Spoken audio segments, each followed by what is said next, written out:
11 বছরের কন্যা ধর্ষিতা হয়েছে, কোনো যাচাই বাছাই দরকার নাই, বাস আলেমদের বিরুদ্ধাচারণ করা শুরু করলো।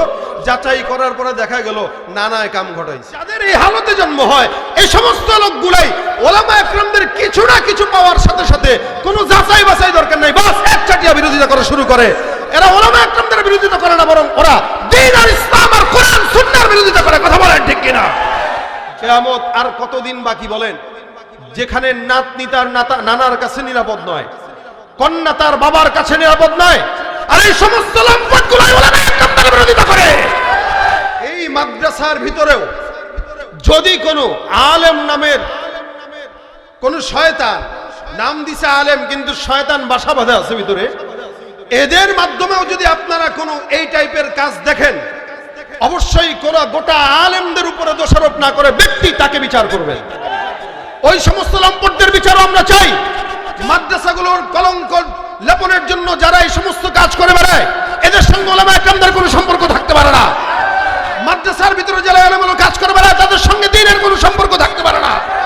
এই জন্য ওই সমস্ত যারা সন্তান যারা কোরআন দেখতে পারে না তাদের যেরকম বিচার হওয়া দরকার, যারা আলেম নাম ধারণ করে অন্যায় করবে তাদের বিচার বাংলাদেশে হওয়া দরকার। কথা ঠিক কিনা বলেন? তার মানে একজন দোষ করলে গোটা কওমি মাদ্রাসার দোষ, মাদ্রাসা বন্ধ করো। আমরা স্কুল কলেজেও দেখি সিগারেট টানতেছে, আজকে অনেকগুলো ভিডিও ভাইরাল হয়েছে ওই ইস্যুকে কেন্দ্র করে। আমরা তো তাদের ব্যাপারে এত কথা বলি না, কারণ একজনকে কেন্দ্র করে গোটা প্রতিষ্ঠানের উপরে দায় চাপানো যায় না। ঠিক না? সব জায়গায় একই হালত। যেমন একজনকে কেন্দ্র করে গোটা স্কুল ব্যবস্থাপনাকে বন্ধ করা যায় না, একজনকে কেন্দ্র করে গোটা কওমি শিক্ষা ব্যবস্থাকেও খারাপ বলা যায় না। ব্যক্তি ইনসান খারাপ হতে পারে কিন্তু প্রতিষ্ঠান খারাপ নয়, কোরআন খারাপ নয়। আল্লাহর কোরআনকে যে খারাপ বলে ওর বাপ দাদা 14 গোষ্ঠী আবু জাহেলের চালা। অথচ আবু জাহেল, আবু সুফিয়ান, আখনাস এক কাফের ছিল। 3 জনের একটা গ্রুপ ছিল। এরা কাফের হওয়া সত্ত্বেও রাসূল সাল্লাল্লাহু আলাইহি সাল্লামের তেলাওয়াত শোনার জন্য গভীর রাত পর্যন্ত অপেক্ষা করত। চুপি চুপি যেত, চোরের মতো যেত, চোরের মতো যে শুনতো। আর দিনের বেলায় ঘোষণা দিত, ওয়াকালাল্লাযীনা কাফারু লা তাসমাউ লিহাযাল কুরআন ওয়ালগাউ ফী লাআল্লাকুম তাগলিবুন। যখন তেলাওয়াত দিনের বেলা শুনতে বলতো, এই তোমরা যখন মুসলমানদের তেলাওয়াত শুনবা তখন হট্টগোল করো, শুইনো না। কোনো জায়গায় তেলাওয়াতের আওয়াজ হলে তোমরা পাশে বাজার বসায় দিবা। এখন মাহফিলগুলোর পাশেও বাজার বসে। যেই লোক, যেই যুবক আলেমদের সঙ্গে বেয়াদবি করতে পারে, কোনো না কোনো ভাবে তার জন্মে সমস্যা, এটা তোমরা বুঝে নিবা। জন্মের পরে কানে আজান কি দেয়নি, তুমি মৌলবাদী ছাড়া হওনি। জন্মের পরে কানে আজান কি দেয়নি, তুমি মৌলবাদী ছাড়া হওনি। আবার মরণের পরে জানাজা পড়াবে, তখন কোথায় পালিয়ে যাবি? বিদ্রোহী বিপ্লবী মৌলবাদী কেন জঙ্গিবাদী? বাস্তব কথা এটা।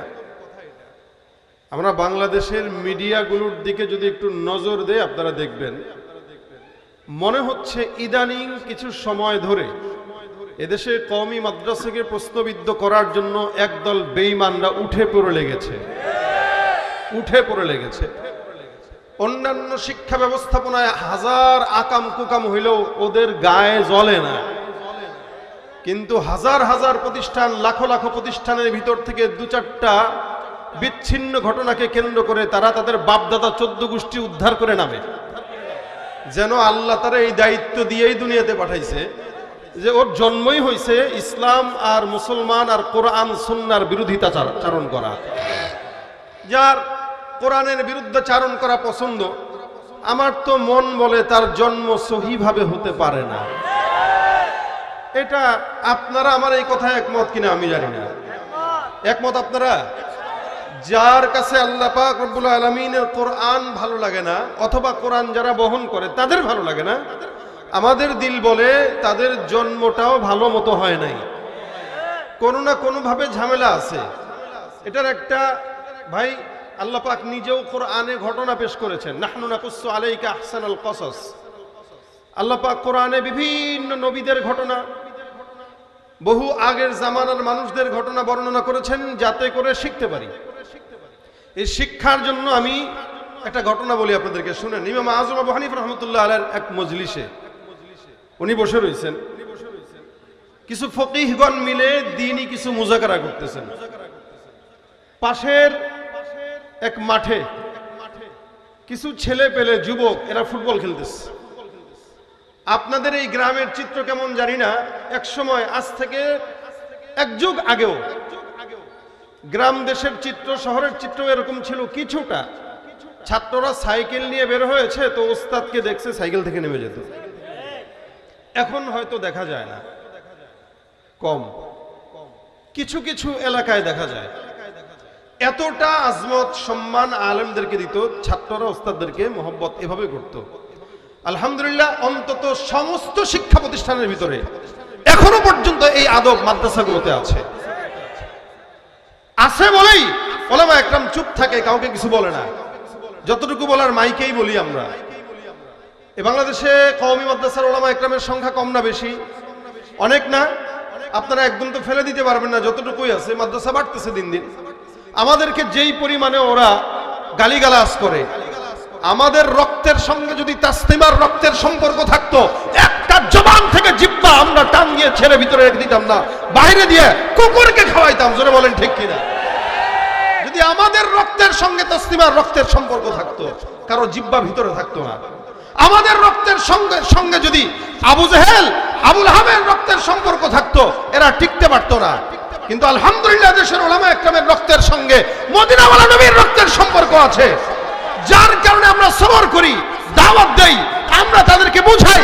এরপরেও যদি না বুঝে, হেদায়েতের মালিক তো আল্লাহ, যা মন চাই তাই করো, ইনশাআল্লাহ দেখা হবে কিয়ামতে। কথা বলেন ঠিক কিনা? এই সময় আমরা দেখতে পাচ্ছি একদল উঠে পড়ে লেগেছে।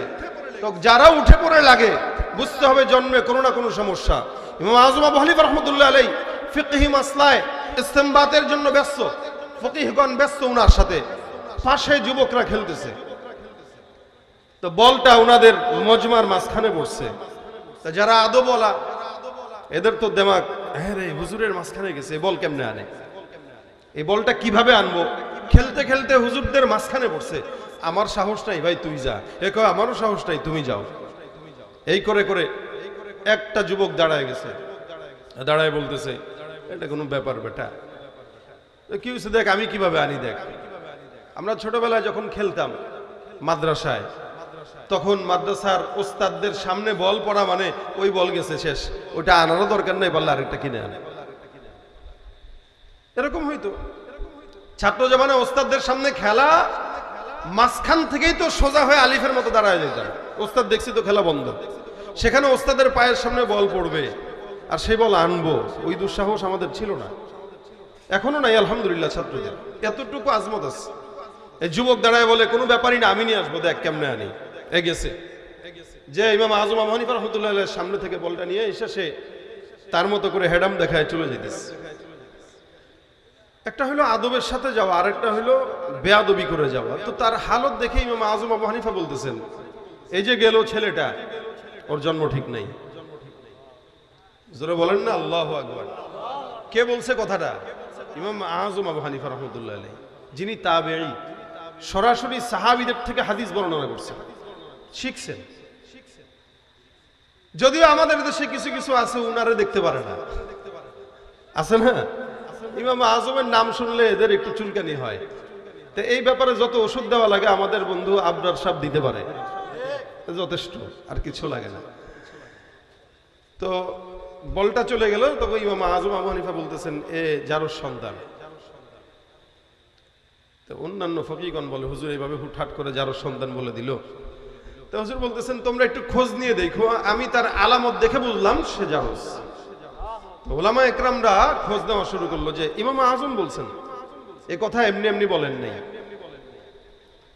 যদিও রাসূল সাল্লাল্লাহু আলাইহি ওয়াসাল্লাম এমনি এমনি কথা বলতেন না, কিন্তু আল্লাহর নবীর সাহাবীরাও এমনি এমনি কথা বলতেন না, হাত্তাকে তাবেঈরাও পর্যন্ত এমনি এমনি কথা বলতেন না। ওনাদের জবানের বড় হেফাজত ছিল। ওলামা একরাম খোঁজ খবর নিয়ে দেখলো, এই ছেলের বাড়ি কোথায়, অমুক জায়গায়। এই ছেলের মা কি করে, এই করে। বাবা আছে, বাবা নাই। বাবার পরিচয় নাই মানে? বাবা কে না কে জানি না। তা মা কি করে? মা তার একটাই, কিন্তু বাবার পরিচয় নাই। মা কি করে? জানলো ওই ছেলের মাটা এলাকায় নর্তকীগিরি করে তারপরে নিজের জীবিকা ধারণ করে। নর্তকীগিরি তো বুঝেন আপনারা নাকি? তখন ফকিহগণ এক ঐক্যমত হলেন এবং উনার কাছে গেলেন, যা বলেন হুজুর আপনি কিভাবে বুঝলেন? তো উনি বললেন, যেই লোক, যেই যুবক আলেমদের সঙ্গে বেয়াদবি করতে পারে, কোনো না কোনো ভাবে তার জন্মে সমস্যা, এটা তোমরা বুঝে নিবে। এখন আপনারা বলবেন হুজুর এই জামানায় যারা বিরোধিতা করে তো মুসলমান, জন্মে কেন সমস্যা থাকে? আমি আপনাদেরকে আরেকটু বুঝাই। এই বর্তমান সময় বলেন তো, তালাকের সংখ্যা বাড়ছে না কমছে? অনেক বেশি বাড়ছে, অনেক বেশি বাড়ছে। আমাদের দেখা এরকম সংসার আছে, তালাক দিছে এক যুগ আগে, কিন্তু লোকে বলবে কি এই ডরে সংসার করে। কেউ আছে না? লোকে বলবে কি এই ডরে সংসার করে। ওই 12 বছর আগে তালাক দেওয়া বিবির পেটে 12 বছরে আরো 3টা সন্তান জন্ম নিছে। জায়েজ না হারাম? হালাল না হারাম জাদা? হালাল জাদা না হারাম জাদা? ভাই হারাম জাদা মানে কি? জাদা মানে বুঝেনি তো আপনারা? পুত্র না, সন্তান না। তার মানে যেই সন্তানটা মা বাবার বিবাহ তালাক হওয়ার পরেও জন্ম হয়, বুঝতে হবে ওই সন্তানের জন্ম ঠিক নাই। আর যাদের এই হালতে জন্ম হয়, এই সমস্ত লোকগুলাই ওলামা একরামদের কিছু না কিছু পাওয়ার সাথে সাথে কোনো যাচাই বাছাই দরকার নাই, বাস একচাটিয়া বিরোধিতা করা শুরু করে। এরা ওলামা একরামদের বিরোধিতা করে না, বরং ওরা দ্বীন আর ইসলাম আর কোরআন সুন্নাহর বিরোধিতা করে। কথা বলেন ঠিক কিনা? জন্মের আওয়াজ দিয়া বলেন, আরে আল্লাহু আকবার কয় না, জোরে বলেন। জন্মের পরে কানে আজান কি দেয়নি, তুমি মৌলবাদী ছাড়া হওনি।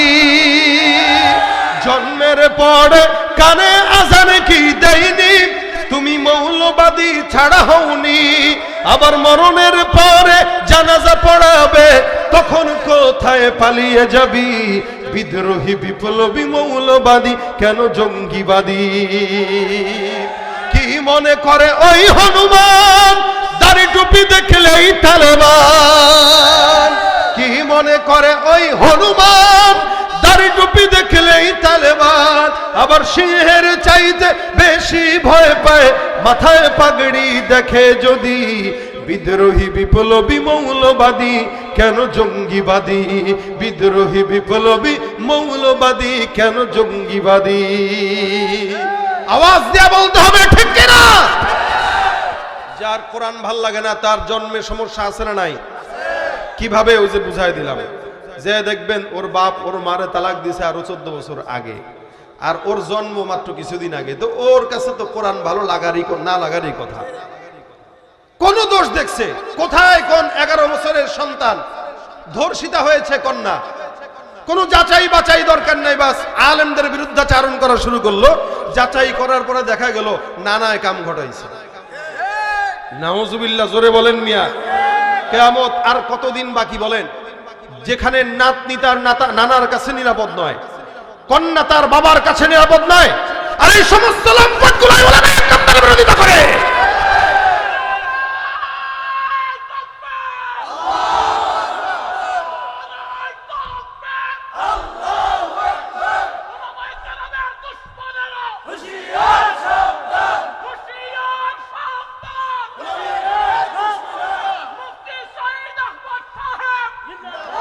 ভাইজান,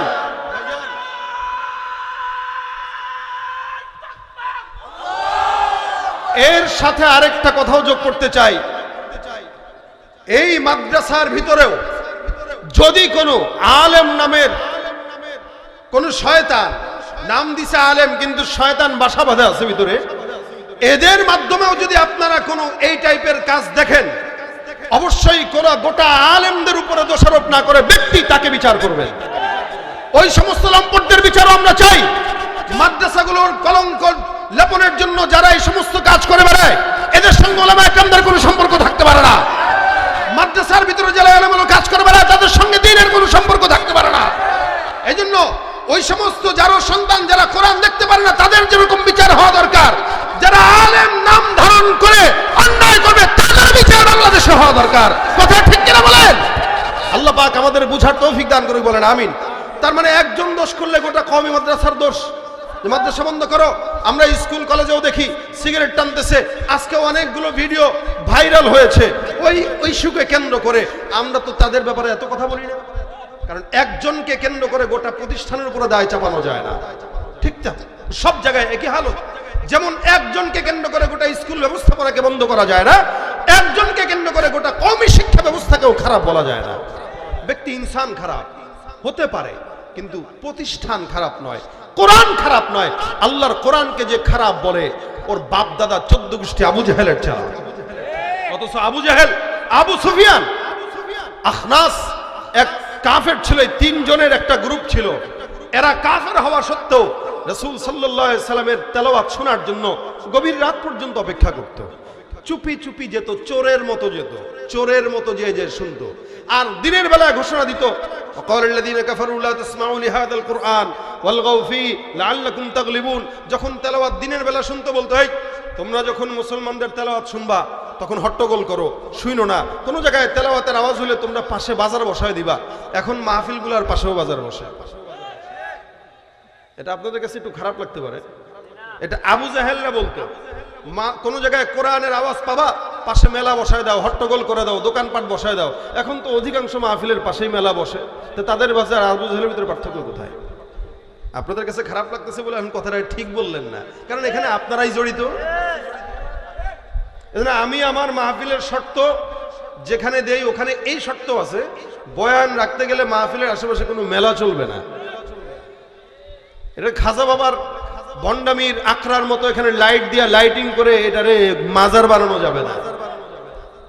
ভাইরা আমার বুঝেন, ওরা বলতো ওয়াকালাল্লাযীনা কাফারু লা তাসমাউ লিহাযাল কুরআন ওয়ালগাউ ফী, হট্টগোল করে এর ভিতরে, যাতে কোরআনের প্রতি আজমত না থাকে। ভাই এটা কেন বললাম শুনেন।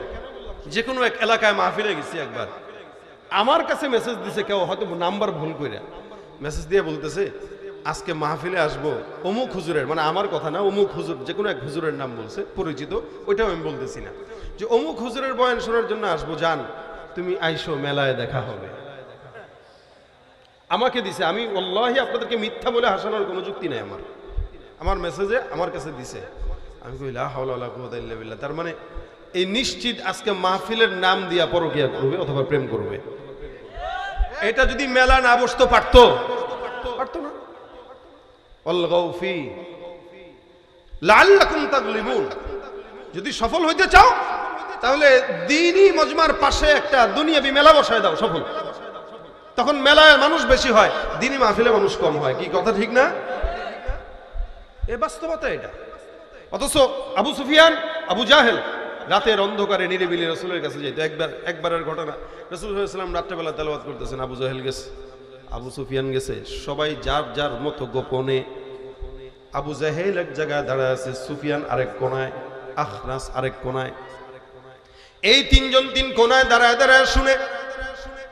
সকালবেলা ফজর হবে ভাব, একজন আরেকজনের সঙ্গে বাড়িতে যাওয়ার রাস্তায় দেখা হয়। ডাক দিয়া বলে, আবু জাহেল তুমি এখানে কেন? বলে, আমি দেখতে আসলাম তোমাদের মধ্যে কেউ মুহাম্মদের তেলাওয়াত শোনার জন্য তার ঘরের কিনারায় আসলা কিনা। আবু সুফিয়ান ডাক দিয়া বলে, আমিও তো দেখতে আসলাম কেউ আসলো কিনা। এবার তৃতীয় জন এও যখন ধরা খায়, সেও একই কথা বলে, আপনারাই বলেন তো দেখতে গেল নাকি তেলাওয়াতের জন্য গেল? এই যে তেলাওয়াতের জন্য গেল, তিনজন ধরা খাওয়ার পরে এখন সিদ্ধান্ত নিছে আর আসবো না। ওয়াদাবদ্ধ, প্রতিজ্ঞাবদ্ধ, লাত উজ্জার কসম, এই জায়গায় আর কোনোদিন আসা যাবে না। সুতরাং তোমরা প্রতিজ্ঞাবদ্ধ হয়ে বাসায় যাও। পরের রাত্রি তো প্রতিজ্ঞাবদ্ধ হয়েছে আবু জাহেল, আবু সুফিয়ান। এখন আবু জাহেল চিন্তা করে, ওরাও তো প্রতিজ্ঞাবদ্ধ হয়েছে লাত উজ্জার কসম খেয়ে, তার মানে তারা আসবে না। আমি আমার মতো করে করে একা একা আমার হাবিব মুহাম্মদুর রাসূলুল্লাহর তেলাওয়াত শোনার জন্য চলে যাই। আবু জাহেল আল্লাহর নবীর তেলাওয়াত শোনার জন্য চলে গেল।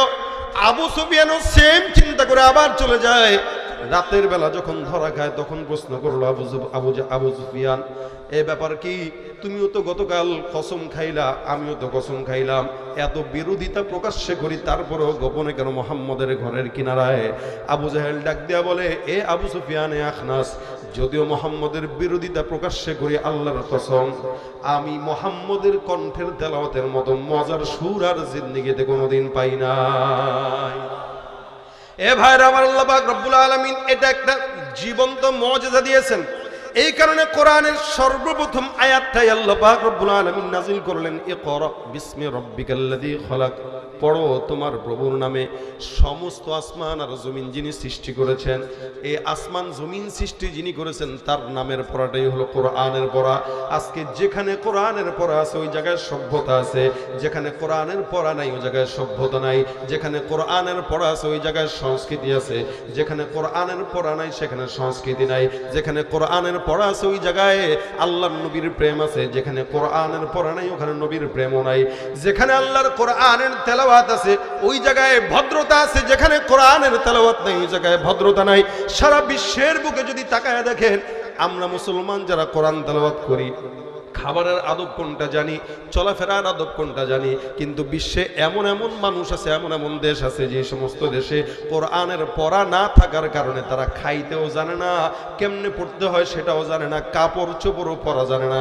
দেখবেন অসংখ্য মানুষ আছে আফ্রিকায় যান, সব হলো উলঙ্গ আর কাপড় ছাড়া, পরে নাই তো।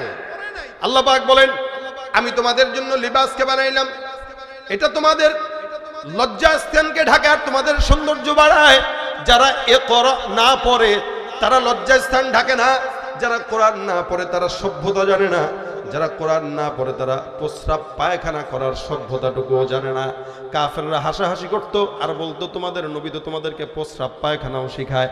সাহাবেরা সুন্দর করে বলতো, হ্যাঁ আমাদের নবী কিভাবে সুন্দর করে প্রস্রাব পায়খানা করা লাগে এটাও শিখায়, যার কারণে আমরা মানুষের মতো প্রস্রাব করি। আর যারা মানুষের মতো প্রস্রাব জানে না তারা কুকুরের মতো এক ঠ্যাং উঁচা করে প্রস্রাব করে, ঠিক কিনা? এই জন্য জানার কথা আগে আল্লাহ বলেন এ করা, আগেই বলছেন পড়ো, মানে যে পড়বে সে মানুষ হয়, যে পড়ে না সে মানুষ হয় না, যে পড়ে সে মানুষ, যে পড়ে না সে মানুষ হয় না। কি পড়বে? আল্লাহর কোরআন পড়বে।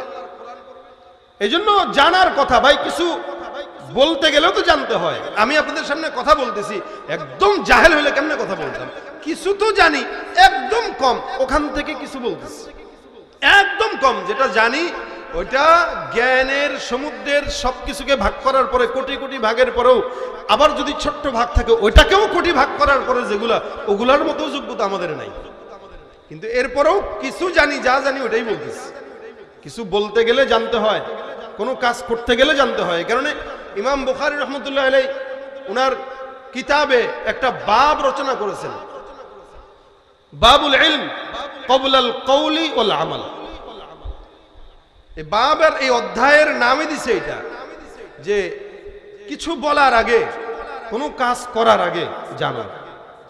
ক্বাবলাল কওলি ওয়াল আমাল বলে না, না জেনে কথা বলো না, না তার মানে জানা দরকার। আল্লাহ পাক কোরআনে বলেন, ফা'লাম আন্নাহু লা ইলাহা ইল্লাল্লাহ, জানো, জানো যে আল্লাহ একজন।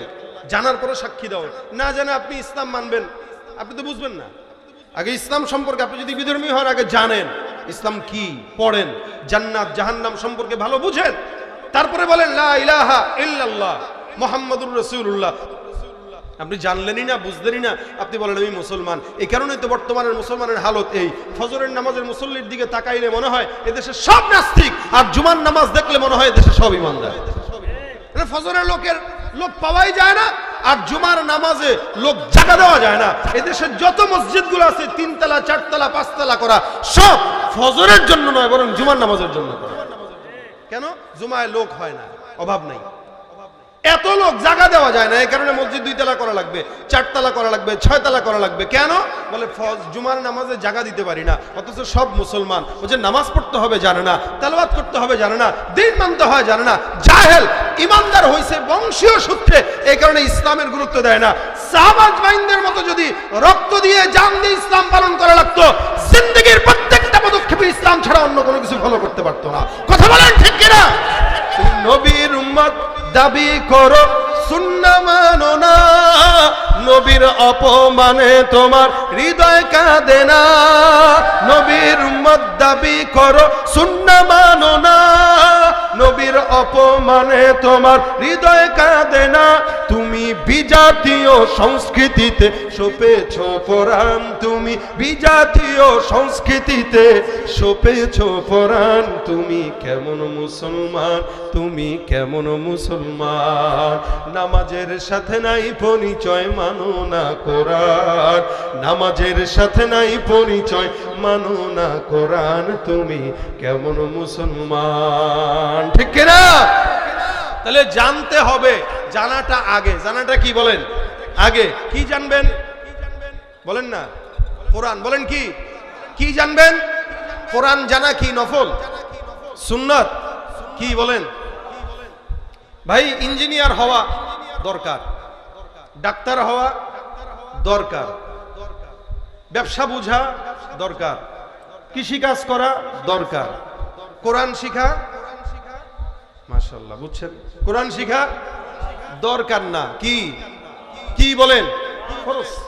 এই ফরজ শিখার জন্যই এই প্রতিষ্ঠান। এই জন্য রাসূল বলেন, তোমাদের ভিতরে সর্বোত্তম সে যে কোরআন শিখে এবং শিখায়। এই জন্য অন্য হাদিসে নবী এটাও বলেন, তোমরা কোরআন ওয়ালাদেরকে মহব্বত করো, কোরআনকে মহব্বত করো। খবরদার 5 নাম্বার ওয়ালা হয়েও না। কোরআন শুনো, কোরআন শিখাও, কোরআন শিখো, কোরআন মহব্বত করো, কোরআন বিদ্বেষী হও না। যারা বিদ্বেষী হয় তাদের দুনিয়াও বরবাদ, আখিরাতও বরবাদ। এই জন্য কোরআন ওয়ালাদের সঙ্গে থাকবো, কোরআনকে মহব্বত করবো, রাজি আছি ইনশাআল্লাহ। কোরআন পড়বো, এই প্রতিষ্ঠানকেও সহযোগিতা করব। এটা কোরআন ওয়ালাদের প্রতিষ্ঠান।